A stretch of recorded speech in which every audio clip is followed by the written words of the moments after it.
The keycard reader flashed green. Jada Whitfield pushed open the door to the presidential suite and froze. Blood. That was her first thought, but no, it was just plaster dust swirling in the air, catching the city lights through the rain-streaked windows.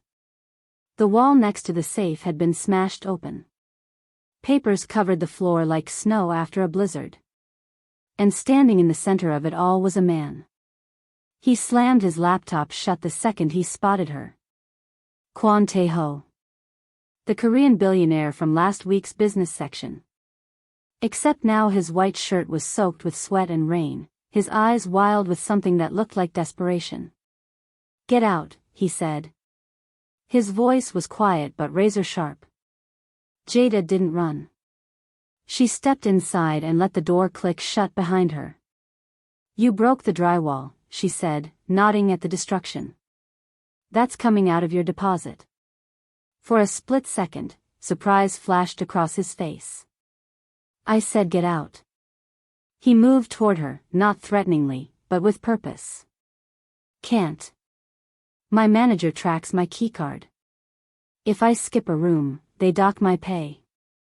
She walked past him like he wasn't even there, picking up a torn document covered in Korean characters.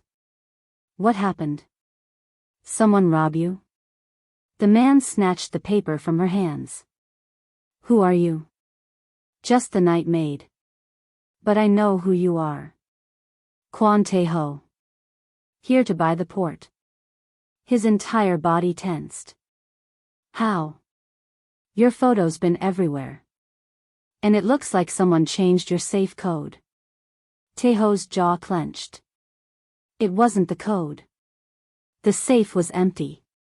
The ledger is gone. Subscribe if you want to see how this ends. Trust me, you won't guess it. 12 hours earlier, Jada's phone alarm buzzed at 2 p.m. Her lock screen showed the same 3 notifications she'd been dreading all week. Tuition payment due, 8 days, $4,200. Bank balance, $127.43. Missed call, student financial aid. She grabbed her only clean uniform shirt, the gold DeSoto Hotel logo faded from too many washes. Her apartment was tiny, just a mattress on the floor, a folding table covered in blueprints, and a mini fridge that hummed too loudly. Another day, another $60, she muttered, splashing water on her face. 10 minutes later, she pushed through the hotel's employee entrance, the smell of industrial cleaner burning her nostrils. "You're late," Vanessa said without looking up from the schedule. "By 2 minutes. 2 minutes is late. And you missed Monday. Had an exam. I told you last week." Vanessa looked up, her eyes softening slightly. "Jada, I'm trying to help you here. Skip another shift and I have to let you go. Hotel policy." The unspoken message was clear: no job, no tuition, no degree. "Got it. Where am I tonight?"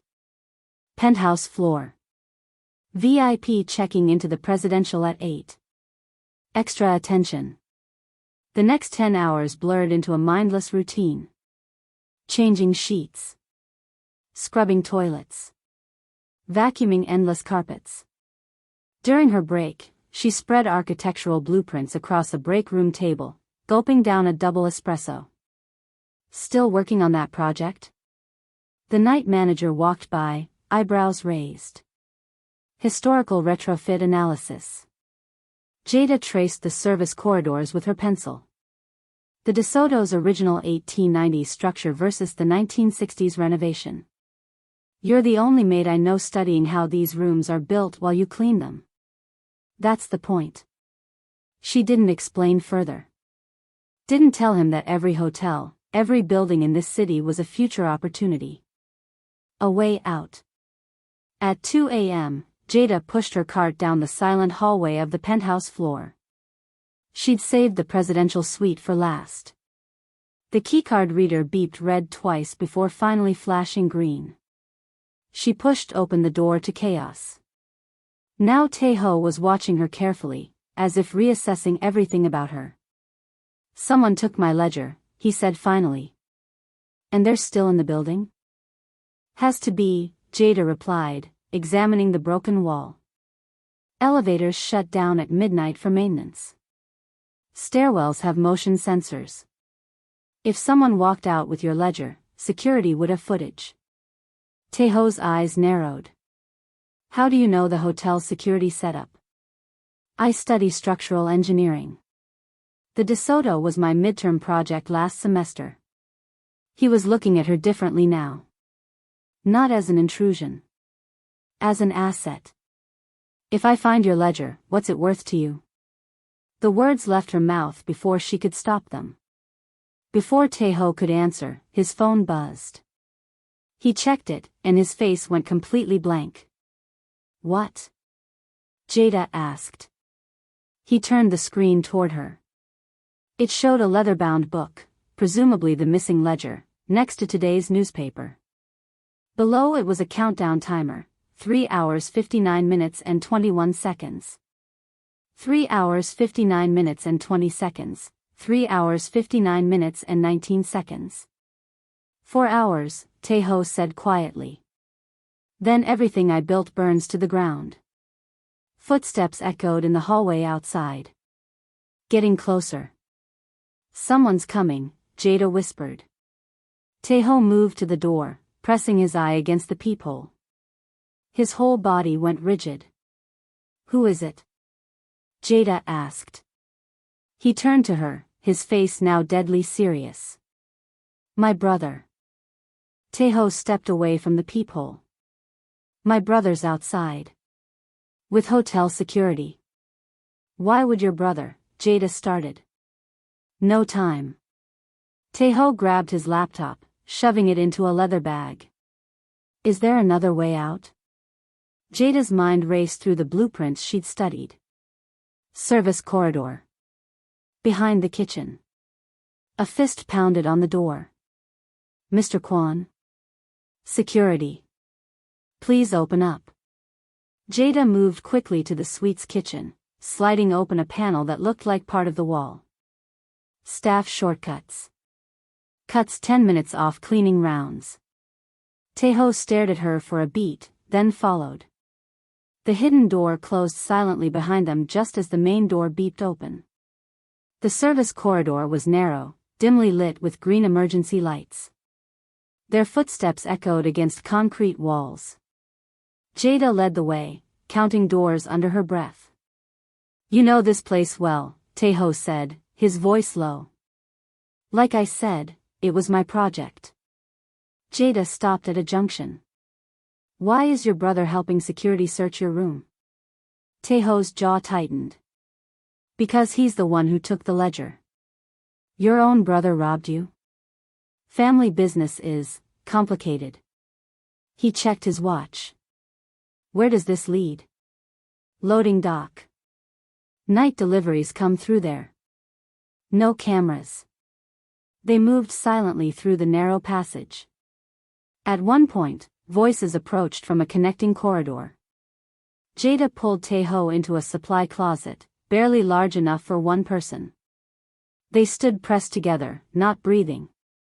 His heart pounded against her shoulder. The voices passed. We're clear, she whispered. The loading dock was deserted at this hour. Rain pounded the metal roof, creating a deafening drumbeat. They slipped outside into the downpour, the cold water instantly soaking through Jada's thin uniform. My car's 2 blocks away, Taeho said. They'll be watching for it. We'll take the alleys. They moved through Savannah's historic district, rain washing away their footprints. The cobblestone streets gleamed black under streetlights. Spanish moss hung from oak trees like ghostly curtains. Where are we going? Taeho asked as they turned down yet another narrow lane. Somewhere they won't look for you. 10 minutes later, Jada unlocked the door to her apartment. It was a single room above a laundromat, the size of a large closet. A mattress on the floor. A folding table covered in blueprints. A mini fridge humming in the corner. Taeho took it all in without comment. Water dripped from his expensive clothes onto her worn carpet. Bathrooms down the hall. Shared with 3 other units. Jada tossed him a towel. It's not the presidential suite. It's secure. He dried his face. That's all that matters right now. She changed in the bathroom while he waited outside. When she returned in dry clothes, Taeho was studying her blueprints, his fingers tracing the lines. You designed this, he said. Not a question. For a class project last semester. The hotel's historical renovation. Jada grabbed 2 packets of instant ramen from a drawer. They never implemented it. Too expensive. She boiled water on a hot plate, made the noodles, and handed him a bowl. For a moment, the absurdity hit her, a billionaire sitting on her folding chair, eating dollar store ramen from a chipped bowl. Taeho ate without complaint, his back straight, movements precise. The ledger, Jada finally said. What's in it? He set down the bowl. Everything. Port contracts. Account numbers. Client lists. He looked at her directly. Evidence. Of what? Things my family would prefer stayed hidden. And your brother took it because my father sent me here to fail. Taeho's voice was flat, emotionless. The port deal is cover for something else. I'm just figuring out what. Jada leaned against the counter. What does this have to do with me? You know the hotel. You can help me find my brother before he leaves town. For how much? Double what you asked. 40,000 for tuition. 80 for your father's debt. Plus a position at Quan Logistics when you graduate. Jada studied his face. I don't want a job. What do you want? A seat at the table when the port deal closes. Taeho's eyebrows lifted slightly. Equity? You're asking for millions. I'm asking for a future. Jada crossed her arms. Those are my terms. For several seconds, he just looked at her, as if seeing her clearly for the first time. Fine, he said finally. If we recover the ledger, you get equity in the port deal. And if we don't? Then we both lose everything. Jada pulled her laptop from her backpack. Let's make sure that doesn't happen. She typed rapidly, bypassing security protocols with practiced ease. Hotel security footage filled the screen. How are you accessing this? Taeho moved closer, looking over her shoulder. I told you, my retrofit project included upgrading their security system. They never changed the admin passwords. She scrolled through camera feeds. Looking for your brother. Min Jun, black suit. About my height. Jada rewound the footage to midnight. The presidential suite's door opened. A man who looked eerily similar to Taeho entered, using a keycard. That him? Taeho nodded, his face hardening. He wasn't supposed to be in Savannah. He told our father he couldn't make the trip. Jada checked other cameras. He left through the service entrance at 12:43 a.m. with a briefcase that he didn't have when he arrived. The ledger. Where would he go next? Taeho pulled out his phone, dialed a number. No answer. His phone's off. But there's only one place he'd go. Where? The airport. Private terminal. The family jet is waiting. Taeho checked his watch. It's 3:20 now. If he's following protocol, the plane leaves at 6 a.m. Jada closed her laptop. Then we have less than 3 hours to catch him. You have a car? Better. I have a plan. She grabbed her keys. But first, we need to understand what we're walking into. What's really in that ledger that's worth betraying your own brother? Taeho's face went completely still. Money laundering. Tax evasion. And evidence that will send my father to prison for 20 years. He paused. Or me, if I can't prove who's really behind it. And you think your brother is delivering this evidence to authorities? No. Taeho's eyes met hers. He's delivering it to our father. To prove his loyalty. He stood up, straightening his still damp shirt. By framing me. The pieces clicked into place in Jada's mind. So you're the fall guy. I've always been the expendable son. Something like a smile crossed his face, bitter and fleeting. Now, are you still willing to help me? Knowing you're aiding a potential criminal? Jada grabbed her jacket. I'm helping you find the truth. What you do with it afterward is your business. She opened the door. But my equity deal still stands. No matter what we find. Agreed. As they headed out, Jada's phone buzzed. A text from an unknown number. You're with the wrong Quan. Meet me. 4 a.m. Forsyth Fountain. Come alone. She showed Taeho the message. His face darkened. It's a trap. Or it's our only lead. Jada checked the time, 3:27 a.m. The airport's 30 minutes away. Forsyth Park is 10. We have time to check both. It's not safe. Nothing about this is safe. Jada pocketed her phone. But I don't work for free, and I need that equity deal. So let's find your brother, get your ledger, and make sure the wrong Quan doesn't take the fall. Taeho studied her for a long moment. Then he nodded. Lead the way. Rain pounded the windshield of Jada's Honda Civic as they sped toward the airport. Taeho sat rigid in the passenger seat, eyes fixed on the road ahead. That was a waste of time, he muttered. Forsyth Park had been deserted. They'd waited by the fountain for 15 minutes, no mysterious texter, just rain and empty benches. Maybe, Jada said, switching lanes. Or maybe they saw you and stayed hidden. The message said to come alone. It was a distraction. Min Jun is probably boarding the jet right now. The digital clock on the dashboard read 4:07 a.m. Less than 2 hours before the plane's scheduled departure. Less than 2 hours left on the countdown timer. Tell me about your brother, Jada said. What's his deal? Taeho stared out at the highway. Min Jun is the good son. Clean record. Ivy League education. Perfect corporate image. His voice was flat.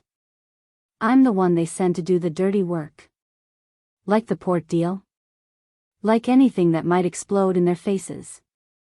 Taeho checked his phone again. Still no signal. Our father built Quan Logistics through acquisitions. Some were aggressive. Hostile takeovers? That's the polite term.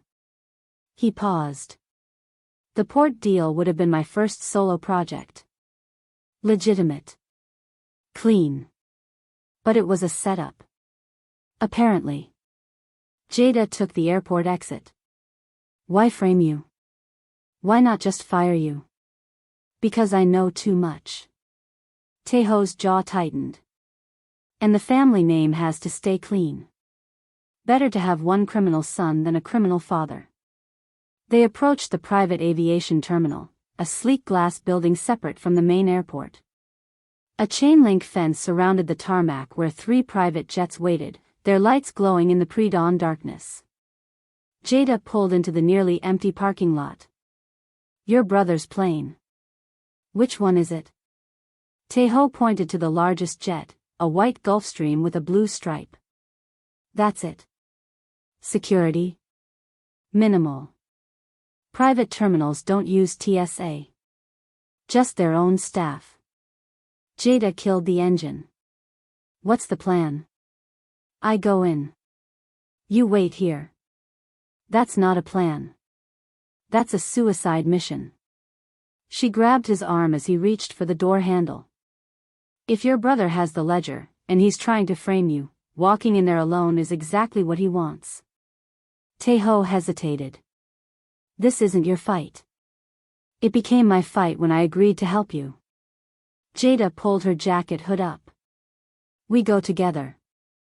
But I stay back, out of sight. If something goes wrong, I'm your backup. After a moment, Taeho nodded. Fine. The terminal building was mostly glass, with a minimalist lobby. A single receptionist sat at the desk, looking bored. Taeho approached her while Jada lingered near the entrance, pretending to check flight information on a screen. I'm here to see my brother, Kwon Min-jun, Taeho said. He's expecting me. The receptionist checked her computer. Yes, Mr. Kwon. He's in the VIP lounge. Through those doors and to the right. Taeho headed toward the indicated hallway. Before following, he caught Jada's eye and gave a slight nod. She waited 30 seconds, then casually walked in the same direction, finding a seat in a small waiting area with a view of the VIP lounge's glass doors. Through the glass, she could see Taeho entering a luxurious room where a man in a perfectly tailored black suit sat alone, sipping what looked like whiskey. The family resemblance was striking, same height, similar features, but where Taeho looked slightly rumpled from the night's events, Min-jun was impeccable. The brothers spoke. Jada couldn't hear the words, but she could read the body language. Min-jun was relaxed, almost smug. Taeho stood stiffly, hands at his sides. Then Min-jun laughed, and even through the glass, Jada could see the cold calculation in his eyes. A security guard approached her. Ma'am? Are you waiting for a flight? Just waiting for my boss. She nodded toward the lounge. I'm his assistant. The guard looked skeptical but moved on. Inside the lounge, the conversation was growing heated. Taeho's fists were clenched. Min-jun remained seated, swirling his drink, completely unfazed. Then Min-jun said something that made Taeho freeze. The older brother reached into his jacket and pulled out what looked like a phone, showing Taeho the screen. Taeho stepped back as if he'd been struck. Min-jun smiled, returning the phone to his pocket. He stood, straightening his already perfect tie, and walked toward the door. Taeho didn't move. Min-jun emerged from the lounge, walking past Jada without a glance. He headed toward the tarmac doors, flanked by two security men who had appeared from nowhere. Jada waited until he was out of sight, then slipped into the lounge. Taeho stood exactly where Min-jun had left him, staring at nothing. What happened? She asked. It's over. His voice was hollow. The ledger's gone. What do you mean, gone? He sent it. Not to our father. To the district attorney. Taeho finally looked at her, his face a mask. With my digital signature on every transaction. Can we intercept it? No.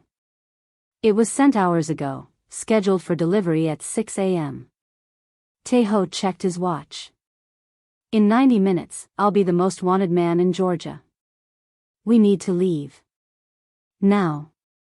Jada took his arm, leading him toward a side exit. Your brother. What else did he say? That father chose me for this. The port deal was never real. Taeho's voice was eerily calm. I was sent here to take the fall. Min-jun is just expediting the process. They reached the car. Rain still pounded the parking lot, harder now. This doesn't make sense, Jada said as they got in. Why would your father sacrifice his own son? Because someone had to pay for the company's sins. Taeho stared straight ahead. And it was never going to be him. Jada started the engine. What now? Before Taeho could answer, his phone buzzed, the first signal it had found since they left the hotel. A new message appeared. His face changed as he read it. What? Jada asked. It's from the same number that texted you. He turned the screen toward her. The message showed a photograph of a man who looked like an older version of Tae-ho, stepping off a plane. The text read, "Your father arrived in Savannah 2 days ago. He's been watching you both. The real ledger is still in play." 5 a.m. Riverfront Plaza. Last chance. "This is it?" Tae-ho asked, eyeing the rundown storefront. The sign, 24/7 Tech Repair, flickered in the pre-dawn darkness, half the neon tubes dead. "Appearances are deceiving," Jada said, pulling into the potholed parking lot. After the message about Tae-ho's father, they'd abandoned the Riverfront Plaza meeting. Too exposed. Too risky. Instead, Jada had driven them here, to Savannah's industrial west side. "Your mysterious contact works here?" Tae-ho asked. "Not exactly. But she can track digital files better than anyone in Georgia." The shop's windows were covered with metal security grates. Jada knocked on the door 3 times, paused, then twice more. A security camera above the door swiveled toward them. A moment later, an electronic lock clicked. Jada pushed the door open. Inside, the front area looked like any cheap repair shop, counters with broken phones, old laptops, tangled chargers. But behind the counter sat a woman in her 30s with electric blue hair, soldering something on a circuit board. She didn't look up. "It's 5:30 in the morning, Jada. I need a favor, Simone." "You always need a favor." Simone set down her tools and finally looked up, her eyes immediately locking on Tae-ho. "Who's the suit?" "A client." Simone's eyebrows shot up. "You don't have clients. You have textbooks. Things change." Simone studied Tae-ho for a long moment. "You're that Korean shipping guy. Your face was in the business section last week." Tae-ho tensed. Jada stepped forward. "We need your help tracking a file." "I don't work for free," Simone said, crossing her arms. "I'll pay." Tae-ho reached for his wallet. Simone laughed.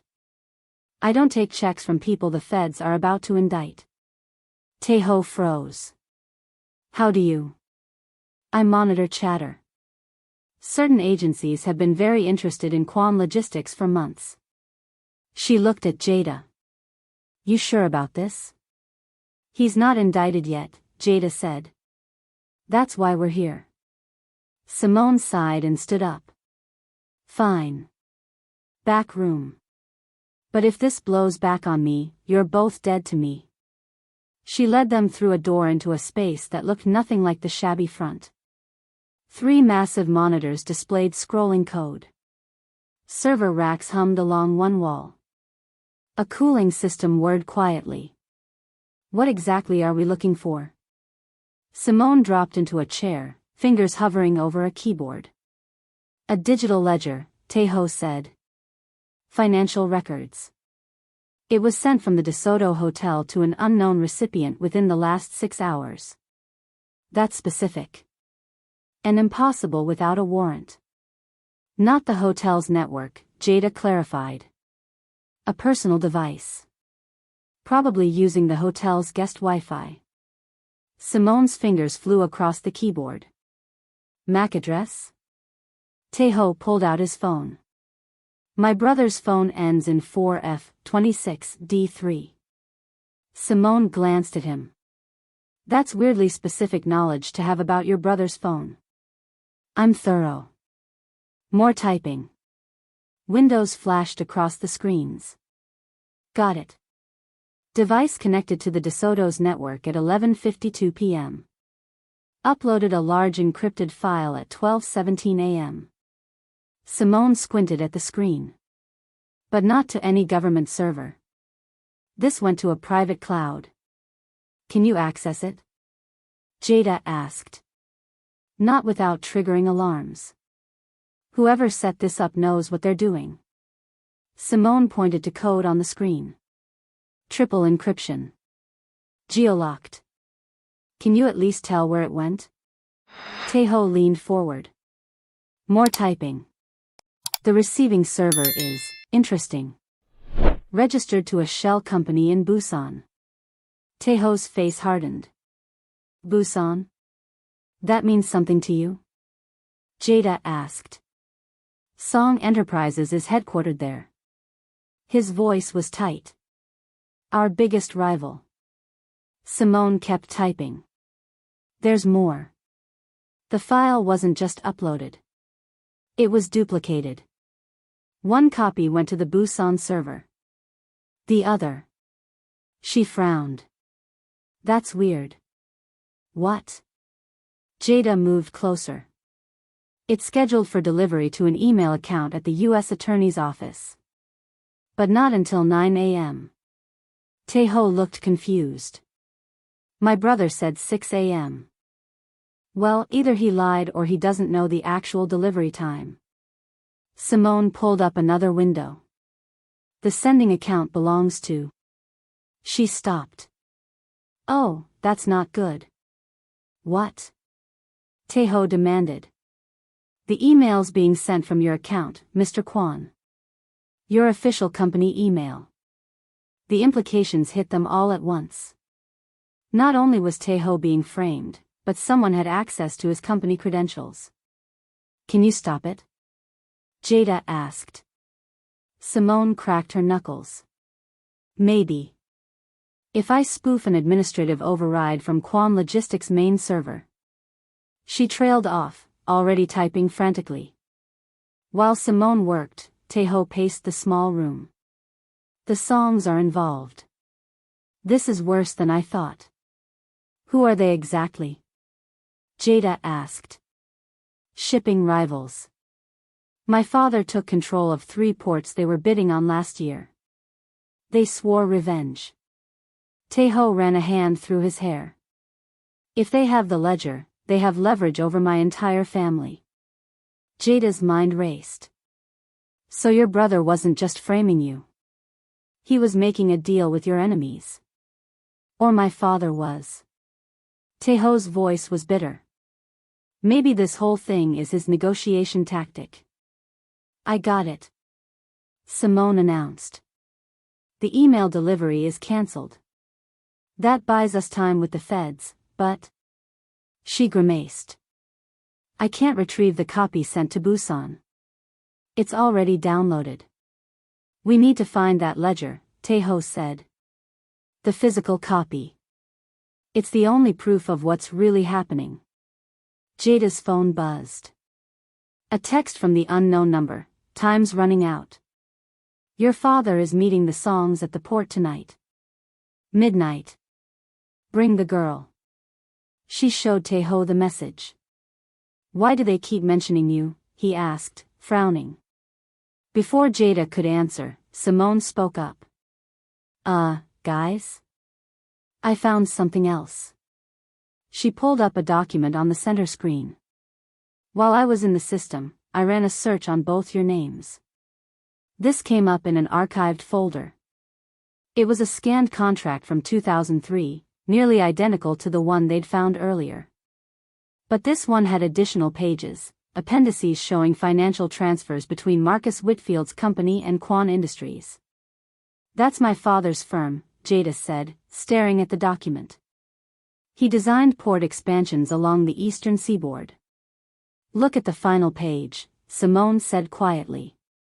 At the bottom was a note in Korean, followed by English. Whitfield eliminated from consideration. Acquisition of IP completed. Designer credit to be reassigned to Kim and Associates. Taeho translated the Korean portion. It says, the daughter may be useful later. Keep track of her education and career path. Jada felt the floor shift beneath her. They've been watching me.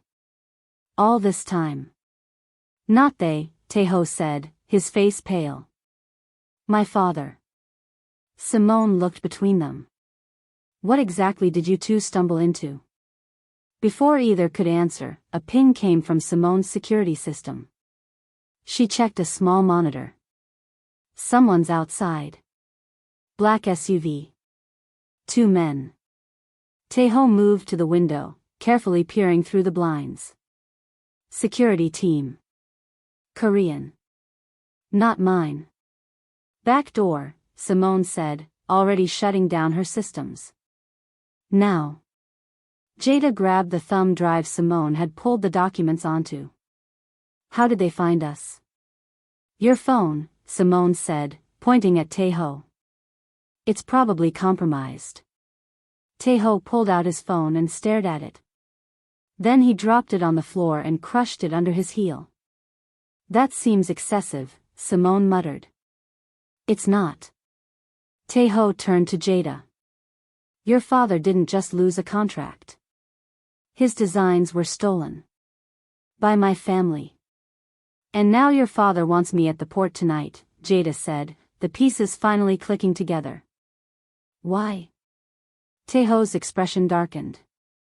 Because you're not just leverage against me. You're something my father's wanted for a long time. What? A Whitfield working for the Kwans. Jada bolted her apartment door and dragged a chair against it. They'd taken a winding route home, doubling back twice to ensure no one followed them from Simone's shop. We should be safe for now, she said, closing the blinds. Outside, dawn was breaking, pale light filtering through the rain clouds. Taeho stood in the center of the room, looking lost without his phone. They'll find us eventually. But not in the next few hours. That gives us time to figure things out. Jada filled an electric kettle. Her hands were shaking. Coffee? Taeho nodded. His usually perfect clothes were rumpled, dark circles under his eyes. For the first time, he looked like what he was, a man hunted by his own family. While the water boiled, Jada dug through her dresser. Here, she tossed him a plain black t-shirt and sweatpants. Bathrooms down the hall if you want to change. These were my exes. He caught the clothes without comment. When he returned minutes later, the transformation was startling. Without the expensive suit, he looked younger. More vulnerable. Jada handed him a chipped mug of instant coffee. It's not what you're used to. Today, familiar would be suspicious. He took a sip, not complaining about the bitter taste. They sat in silence, exhaustion settling over them. 6 hours ago, she'd been just a maid. Now she was caught in a corporate war with a man whose family had apparently been monitoring her for years. Taeho's eyes drifted around the small apartment, stopping on a framed photo on her bookshelf. A tall black man in a hard hat, holding blueprints and smiling proudly. Your father? Jada nodded. Marcus Whitfield. That was taken at the Charleston Harbor expansion groundbreaking. One of his last big projects. Taeho set down his coffee and crossed the room. He picked up the frame carefully, studying the image. He was an architect. Structural engineer, specializing in port infrastructure. Jada watched Taeho handle her father's photo. Worked on expansions all along the eastern seaboard in the early 2000s. When did he die? The question was direct, but not cruel. Jada swallowed. 6 years ago. Heart attack. I was 16. Taeho replaced the frame with care. And the debt you mentioned? His firm went bankrupt after the Savannah project collapsed. He lost everything: house, retirement, health insurance. Jada stared into her coffee. He took out loans to keep us afloat. When he died, I inherited them. What happened to the Savannah project? Official story? Cost overruns. Design flaws. She looked up. But there were no flaws. His designs were solid. The partnership just dissolved overnight. The Korean company pulled out, blamed him, and then someone else finished the project using suspiciously similar plans. Understanding dawned on Taeho's face. Kwan Logistics. I didn't make the connection until today. I was too young to understand back then. Jada set her mug down hard, coffee sloshing over the rim. All I knew was my father went from respected engineer to industry pariah in a matter of weeks. And then you find yourself cleaning hotel rooms to pay for an engineering degree, Tae-ho said quietly. Ironic, right? She tried for a smile but couldn't quite manage it. I always thought if I could just get my degree, prove my designs were as good as his, I could restore his reputation somehow. Tae-ho crossed back to the table, sitting across from her. For a long moment, he said nothing. Then, my father uses people. It's what he does. Even his own sons. So why help me now? If your family destroyed mine? Because I know what it feels like. He met her eyes. To be a means to someone else's end. Something shifted between them, not romance, but recognition. Two people who understood each other's wounds. Tae-ho reached across the table and, after a moment's hesitation, touched her hand. Thank you. For helping me despite everything. Jada didn't pull away immediately. His hand was warm, his touch light. Then she stood, breaking the contact. Don't thank me yet. We still have to survive tonight. Subscribe if you're hooked. This story goes deeper than you think. Drop a comment. Do you think Jada should trust him, or is she walking into a trap? Jada spread the port blueprints across her table. If they want you at the port at midnight, it's not for a handoff. It's an ambush. Tae-ho nodded. Agreed. But we have one advantage they don't know about. What's that? You. He pointed to the blueprints. You know the port structure. Its weaknesses. So we turn their trap around. Jada traced the outline of the container yard. Your father expects you to bring me as, what? Bait? Leverage? As a trophy. Proof he can acquire anything, even Marcus Whitfield's daughter. Jada's jaw tightened. Well, he's going to be disappointed. She outlined possible entry points, security camera blind spots, and escape routes. As they worked, her phone buzzed. An email from Simone, found something else. Check the attachment.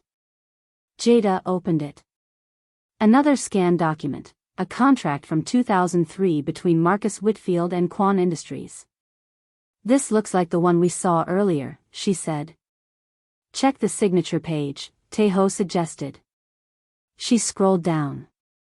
At the bottom was a signature, Kwon Tae-ho, VP of Acquisitions. Jada stared at it, confused.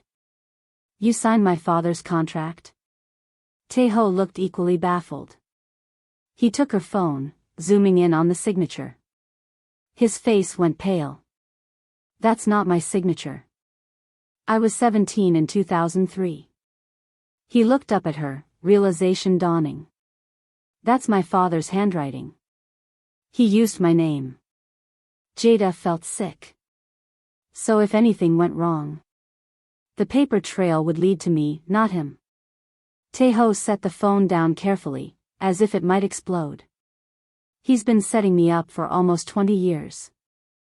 The port of Savannah stretched before them, an industrial maze of shipping containers stacked like children's blocks, only each block weighed several tons. Giant cranes loomed overhead like mechanical dinosaurs against the orange-purple sunset. Security cameras? Tae-ho asked, scanning the perimeter fence. There. Jada pointed to black boxes mounted on light poles. And there. But they rotate on timers. I studied the system during my internship. They'd spent the afternoon preparing, grabbing supplies, mapping routes, sleeping in shifts. Now, dressed in dark clothes and baseball caps, they slipped through a service gate using an employee ID Jada had borrowed from a former classmate. The air smelled of salt, diesel, and rust. Seagulls circled overhead, their cries echoing across the empty yard. Most operations had shut down for the day, leaving only skeleton security. Your father will bring backup, Jada said, checking the mini cameras Simone had loaned them. These go at the choke points. Tae-ho took one, examining it. Have you done this before? Planned an ambush? No. She fixed a camera to a container where it blended with existing hardware. Design structural failure points for demolition projects? Yes. The corner of Tae-ho's mouth lifted, not quite a smile, but close. They moved through the container yard methodically. Jada knew exactly where to place each device: the main entrance, the service road, and the central meeting area near loading dock C.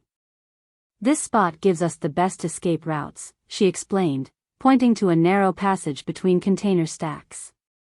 2 ways out, both leading to drainage tunnels. Tae-ho nodded. Tunnels big enough to move through? Big enough for me. You might need to duck. As she mounted the final camera, footsteps crunched on gravel behind them. Jada turned to see a security guard approaching, flashlight in hand. This area's restricted, he called out. Tae-ho tensed, but Jada stepped forward, pulling out a folded paper from her jacket. Structural inspection, she said confidently. The county sent us. The guard frowned, taking the document. It was a work order Simone had created, not perfect, but convincing enough in the fading light. He studied it, then raised his radio. Base, I've got 2 inspectors at Container Yard C, order number. He squinted at the paper. S-1443. Jada held her breath. Tae-ho's hand moved slowly toward his jacket, though he had no weapon. The radio crackled. A bored voice answered, yeah, they're on the list. Tell them to wrap it up before midnight. Weather's getting bad again. The guard handed back the paper. You heard them. Be out before midnight. Will do, Jada smiled. Thanks. As the guard walked away, Tae-ho exhaled slowly. Quick thinking. Always have documentation. First rule of being where you're not supposed to be. They continued their preparations, checking sight lines and mapping potential cover. The wind picked up, carrying the scent of rain. A storm was coming, literally and figuratively. This is where they'll approach from, Tae-ho said, pointing to the main service road. Convoy of black SUVs, probably 3 vehicles. My father will be in the middle one. You know his protocols well. I've been security adjacent my whole life. Tae-ho's voice was flat. Even in kindergarten, I had men in suits watching me on the playground. Jada tested a heavy metal door, checking if it could be locked from the outside. Must have been lonely. It was normal. Until I saw how other kids lived. Tae-ho was quiet for a moment. There's something you should know. About the hotel. Jada turned to face him. What? I knew who you were before you walked into that room. The words came out evenly, but his posture was tense. Your name was flagged in our system.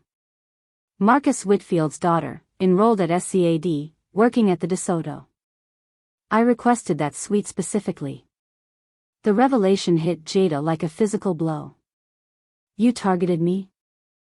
I needed to see if you knew about your father's connection to my family. If you were a threat. So meeting me wasn't coincidence. Her voice cooled. The destroyed room? The safe? Was any of it real? All of it was real. The ledger is real. My brother's betrayal is real. Tae-ho took a step toward her. But I requested that hotel because I knew you worked there. I wanted to assess you. Assess me. Jada stepped back. Like I'm an asset to acquire. That was the plan, he admitted. But then you walked in and didn't panic. You offered solutions. You were unexpected. And that changed things. It changed everything. His eyes held hers. You weren't what I anticipated. Which was what?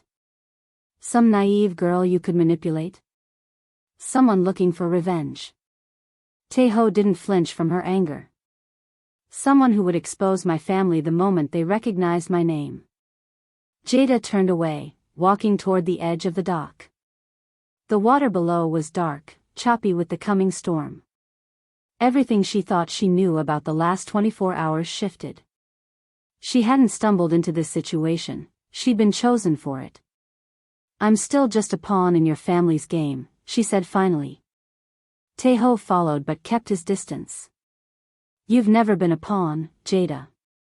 Not to me." "Then what am I?" He didn't answer immediately. When he did, his voice was quieter. "The only person I can trust." She laughed bitterly. "Trust? After you just admitted to targeting me? My father used my name to destroy yours." Taeho moved beside her, both of them facing the water. "I didn't know until tonight." "Does it matter?" "The damage is done." "It matters to me," he said simply. Jada studied his profile. The fading light cast half his face in shadow. "Why?" "Because I'm not him." Taeho turned to face her. "And I don't want to be." Before she could respond, her phone buzzed. A text from Simone: "You've got company." 3 vehicles just entered the port. ETA, 4 minutes. They looked at each other. It was only 6 p.m. The meeting wasn't scheduled until midnight. "It's a setup," Jada said. "Run or fight?" Taeho asked. Jada walked to an emergency station mounted on a nearby pole. She broke the glass and pulled out a flare gun. "We fight." 3 black SUVs rolled silently into the container yard, headlights off. The rain had started again, not the downpour from earlier, but a steady, cold drizzle that soaked through clothing and reduced visibility. Jada and Taeho crouched behind a rusted red shipping container, watching through the gap between stacks. The flare gun felt heavy in Jada's hand. 6 men, Taeho whispered as figures emerged from the vehicles. Not police. Not federal agents. Private security. Hired muscle. His jaw tightened. Korean. My father's team. The leader, a broad-shouldered man in a black raincoat, barked orders in Korean. The others spread out, flashlight beams cutting through the gathering darkness. "Kwon Taeho," the leader shouted, switching to English. "We know you're here. Come out now. The girl doesn't have to get hurt." Taeho tensed. Jada grabbed his wrist. "Don't. They'll find us eventually. Then let's make them work for it." They moved silently between container stacks, keeping low. The yard was a maze, rows of metal boxes creating corridors and dead ends. Jada led the way, following the mental map she'd memorized from her blueprints. A flashlight beam swept over the container above them. They froze. The light moved on. "There's a maintenance shed 50 yards east," Jada whispered. "We can reach the drainage tunnels from there." They crept forward, the wet gravel crunching softly under their shoes. The sounds of the search grew closer, boots on metal, radio static, voices calling to each other in Korean. Suddenly, a flashlight beam hit them directly. "There," someone shouted. They ran. No more stealth. Just speed. Jada darted between containers, Taeho right behind her. A narrow gap, barely wide enough for shoulders, offered temporary cover. They pressed through it, the wet metal scraping their jackets. Footsteps pounded after them. 2 men appeared at the end of the row, blocking their path to the maintenance shed. "Stop right there," one ordered, reaching inside his jacket.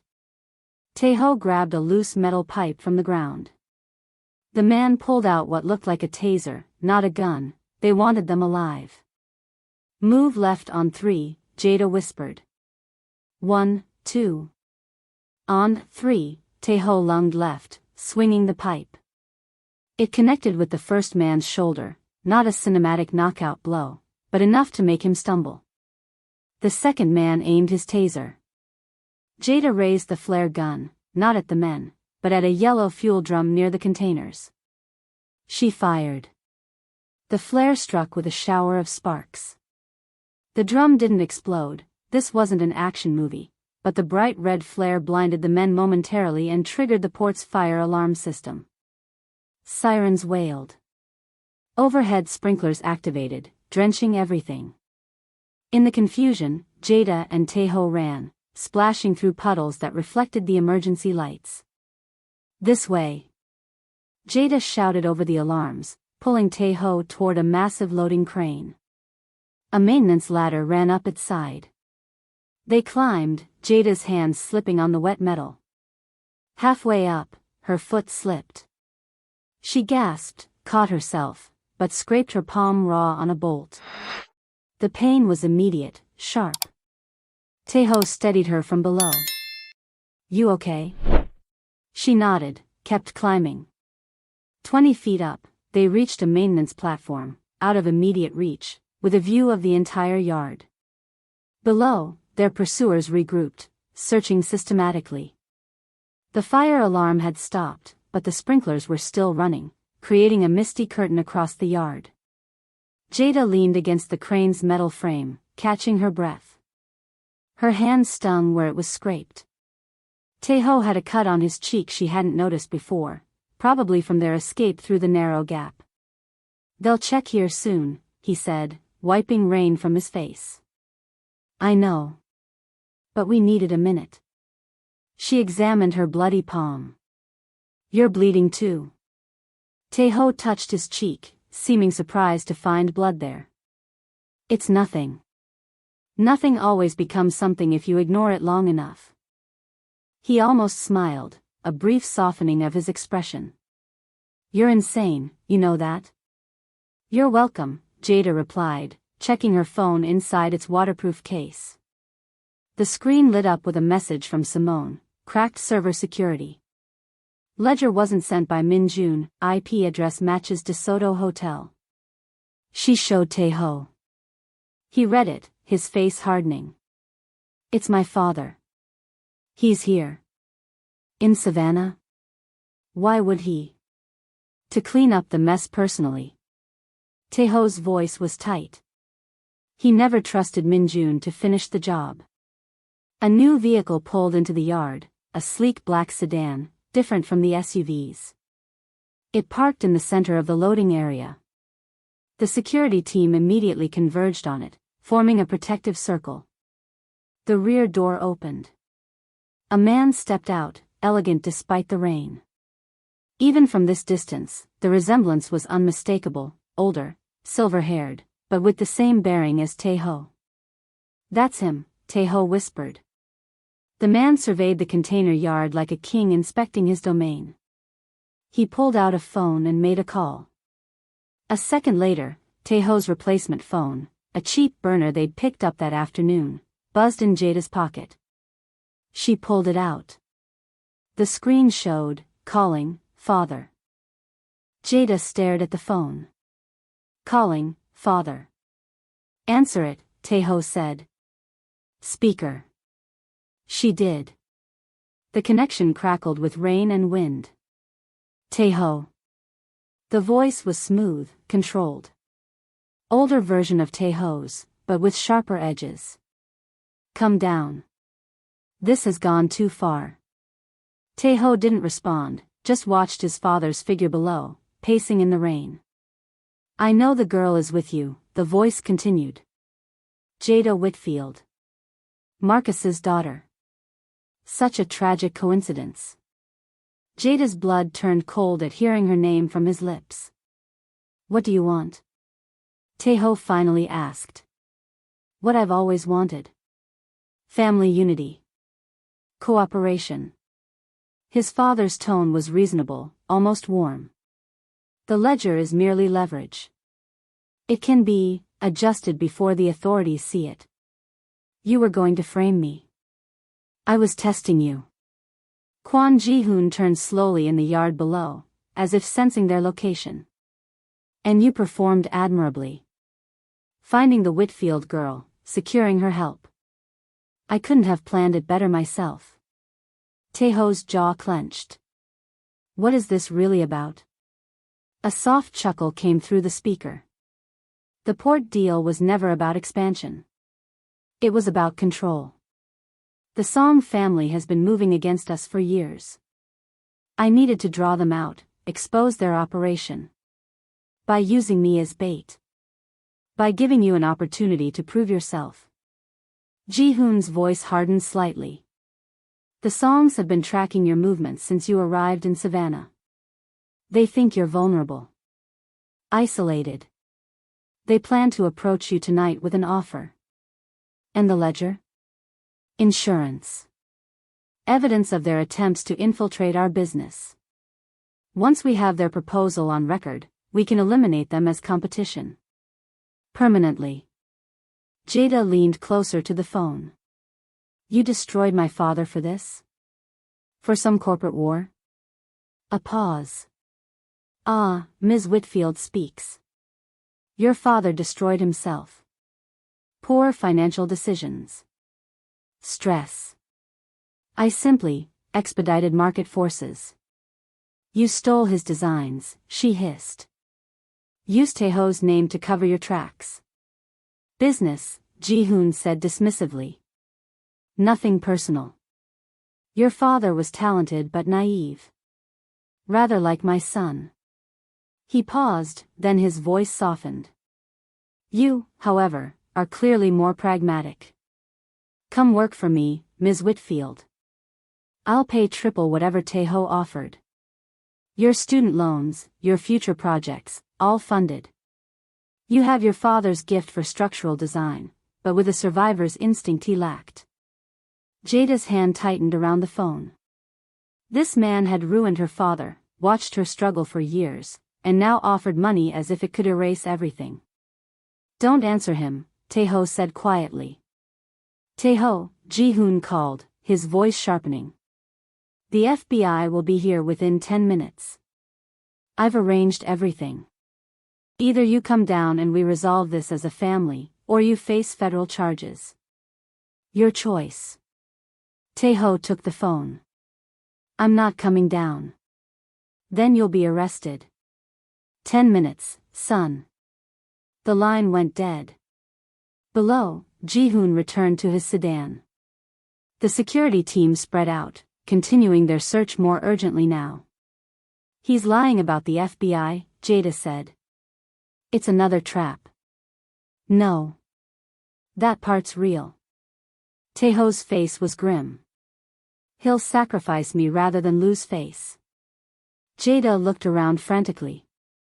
They were trapped, security closing in, FBI supposedly en route, and no clear path to the ground that wouldn't expose them. Her eyes fell on the crane controls in the operator cabin adjacent to their platform. Can you operate this? She asked. No. Good thing I can. She moved toward the cabin, ignoring the pain in her scraped palm. I did an internship here last summer. Taeho followed her into the small operator's booth. What's the plan? Distraction. Jada powered up the system. The control panel lit up. There's a drainage tunnel under the northwest corner. It leads to the river. If we create enough chaos, we can reach it. She gripped the controls, the massive crane humming to life beneath them. The security team below noticed immediately, pointing upward. What kind of distraction? Taeho asked, watching the men below start running toward the crane's base. Jada positioned the magnetic lift over a container marked with hazmat warnings. The kind that makes everyone run. She activated the magnet. With a metallic groan, the container lifted off its stack. Below, Ji-hoon's men scattered. Someone shouted into a radio. Jada swung the container toward the center of the yard, away from both the security team and their escape route. It's not explosive, she explained, seeing Taeho's alarm. But they don't know that. It'll trigger evacuation protocols. As the container swung over the yard, a warning light flashed on the control panel. A hydraulic line, damaged from the earlier fire alarm and sprinklers, was failing. "It's not responding right," Jada said, fighting the controls. The container swayed wildly, the crane's arm jerking with mechanical protest. Ji-hoon's sedan was directly below it now. "Jada," Tae-ho warned. "I know." She hit the emergency release, trying to set the container down gently. Instead, the magnet disengaged completely. The container dropped, crashing 10 feet from Ji-hoon's car with a deafening impact that echoed across the port. Alarms blared. Emergency lights flashed. Port security, the real kind, not Ji-hoon's men, flooded the area, shouting evacuation orders. In the chaos, Jada and Tae-ho climbed down the back of the crane, using the confusion as cover. They ran low between containers, heading northwest. "There." Jada pointed to a drainage culvert partially hidden behind a stack of pallets. They reached it just as sirens wailed in the distance. Police or FBI, it didn't matter now. Tae-ho pulled the heavy grate aside. Dark water flowed inside the tunnel, about 2 feet deep. "You sure about this?" he asked, looking at the uninviting passage. Jada glanced back. Ji-hoon stood by his dented sedan, watching the chaos with cold fury. His eyes scanned the yard methodically. "Very sure," she said, ducking into the tunnel. Tae-ho followed, pulling the grate back into place behind them. The tunnel was dark, cold, and smelled of rust and brine. They splashed forward, bent almost double to avoid the low ceiling. "Where does this lead?" Tae-ho asked, his voice echoing strangely. "The river," Jada replied. "Half a mile from here." "And then what?" She didn't answer immediately. The weight of everything, her father's stolen legacy, Tae-ho's betrayal by his family, her own role in this mess, pressed down like the concrete above them. "Then," she said finally, "we make sure your father pays for what he did to both of us." Water soaked through Jada's shoes, numbing her feet. The drainage tunnel stretched ahead, a concrete throat lit only by the occasional emergency bulb casting sickly green light over the rushing water. "Almost there," she said, her voice echoing. Her injured hand throbbed, the scrape now crusted with dirt from the tunnel walls. Tae-ho followed close behind, ducking to avoid the low ceiling. The cut on his cheek had stopped bleeding but looked angry against his pale skin. After 20 minutes of sloshing forward, they reached the tunnel's mouth. The Savannah River spread before them, dark and wide. Rain still fell, gentler now, rippling the water's surface. Jada climbed out first, collapsing onto the muddy riverbank. Tae-ho emerged seconds later, dropping beside her. For a long moment, neither spoke. Just breathed. Distant sirens wailed back at the port. Red and blue lights flashed against the night sky. "Your father wasn't bluffing about the FBI," Jada said finally. Tae-ho stared at the lights, his face unreadable. "He never bluffs. He just changes the game." "So what now?" He turned to her, mud streaking his borrowed clothes. "You should go. Disappear for a while. I can transfer funds to help you." "I'm not running," Jada interrupted. "And I'm not taking your money. My father won't stop looking for you. I'm not afraid of him." Tae-ho studied her face. "You should be." Jada sat up, pulling out her phone from its waterproof case. Miraculously, it still worked. What if we stop playing his game entirely? Meaning? She opened the voice recorder app, showing him the screen. During the call with his father, she'd hit record. The entire conversation was saved. "We have him admitting to corporate espionage. To using you as bait. To targeting my father." Her eyes met his. "We take this to the FBI ourselves." Tae-ho stared at the phone. "If we do this, my family loses everything." Do you care? The question hung between them, heavy with implication. Tae-ho looked out at the river, then back at Jada. No, he said finally. She nodded once. Then let's end this. The Savannah FBI field office was brightly lit despite the late hour. Jada and Tae-ho sat side by side in plastic chairs, looking like survivors of some natural disaster, muddy, wet, exhausted. Special Agent Rivera set down her coffee mug. Let me make sure I understand this correctly. You're voluntarily turning over evidence that implicates your father, Mr. Kwon? Yes. Tae-ho's voice was steady. And this recording was obtained how? My father called me directly. I didn't solicit the conversation. Rivera nodded, making notes. And the digital ledger? Jada slid across the thumb drive from Simone. Financial records going back 3 years. Showing money laundering through shell companies in Busan. This is enough to open a RICO case, Rivera said, examining the evidence. You'll both need to testify. We will, Jada confirmed. Rivera looked at Tae-ho. You understand you're implicating your own father? There's no walking this back once we proceed. Tae-ho met her gaze. I understand.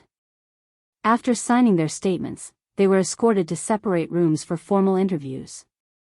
Hours passed. Dawn broke.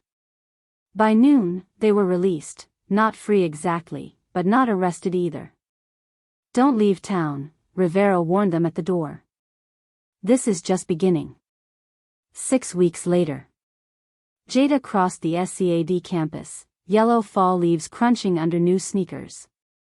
Her phone chimed with a calendar alert, Port Authority meeting, 2 p.m. She checked her bank account, $127,043. Her tuition was paid through graduation. Her father's debts were cleared. The world had shifted on its axis in ways she was still processing. Kwon Ji-hoon had been indicted on 16 federal counts. Min Jun had turned state's evidence against his father in exchange for immunity. The Song family had disappeared back to Korea, their American assets frozen. And Tae-ho. She spotted him on a bench near Forsyth Park, waiting. He looked different, jeans instead of suits, hair less severely styled. The cut on his cheek had healed to a faint line. The trial starts next month, he said as she sat beside him. I know. I got my subpoena yesterday. Are you ready? Are you? She countered. He didn't answer directly. Min Jun's taking over what's left of the company. Restructuring it. He's trying to save what he can. And you? I'm staying in Savannah. For now. Until the trial ends. Jada nodded. Where are you staying? A hotel. She smiled slightly. Not the DeSoto, I hope. His mouth quirked, almost a smile. No. Somewhere quieter. Jada reached into her messenger bag and pulled out a portfolio. I've been working on something. Tae-ho opened it. Inside were architectural plans, her vision for a redesigned Port of Savannah. Sustainable innovations. Efficient loading systems. The cornerstone design incorporated elements of her father's original work. I'm presenting it to the Port Authority this afternoon. As an independent consultant. Tae-ho studied the plans, genuinely impressed. You're going to win. I know. Not arrogance, confidence. He handed back the portfolio. A moment passed between them, something unspoken but understood. They'd been through fire together. Come out changed. If you need help with the presentation. He began. I'll call you. Jada stood. But I've got this one. Tae-ho nodded, rising as well. Jada. Yeah? Thank you. For not giving up on me. She met his eyes. Thank you for not being your father. They parted ways at the park's edge. As Jada walked toward her meeting, her phone buzzed with an email notification. From Kwon Min-jun, subject line, proposal. She opened it. A contract offer to join the restructured Kwon Logistics board seat. Equity. Her name on the letterhead alongside his. Jada stopped walking. Stared at the screen. Thought about what accepting would mean. She glanced back. Taeho was already gone, disappeared into the crowd. She deleted the email. Instead, she opened a blank document on her phone and typed, Whitfield and Associates, Structural Consulting. The Port Authority building loomed ahead. Inside, men in suits would listen to her vision, judge her worth. They didn't know what was coming. She smiled, tucked her phone away, and climbed the steps alone. And that's how it ends. Not with a wedding. Not with a billionaire sweeping her off her feet. But with a woman who rebuilt herself, brick by brick. If this story gave you chills, if you felt every moment, do me one last favor, smash that subscribe button. Let me know in the comments where you're watching from and what you thought of this ending. Did Jada make the right choice? Would you have done the same? Drop your thoughts below. Thanks for sticking with me to the end. I'll see you in the next one.